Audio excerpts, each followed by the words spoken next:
ঘরের কোনায় বা দরজার সামনে একটি দোয়া লিখে যদি আপনি বেঁধে রাখতে পারেন তাহলে টাকা আসতেই থাকবে।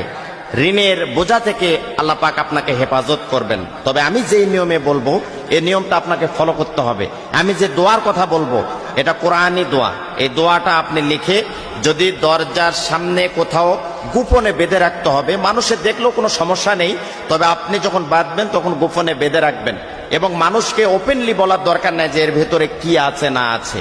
এবং আপনি রুমের যে কোনো একটি কোনায় এই নিয়মে, আমি যে নিয়মে বলবো এই দোয়াটি লিখে আপনি সুন্দর করে যদি বেঁধে রাখতে পারেন তাহলে বিভিন্ন বিপদ বালা মুসিবত থেকে আপনার পরিবার, আপনার ফ্যামিলি, আপনার ঘর নিরাপদে থাকবে এবং আপনার অভাব অনটন, দুর্ভিক্ষ, উৎকণ্ঠা, পেরেশানি এগুলো থেকে আল্লাহ রাব্বুল আলামিন কিন্তু আমাকে আপনাকে হেফাজত করবেন। দেখুন, গোপনে ঘরের কোনায় দোয়াটি রেখে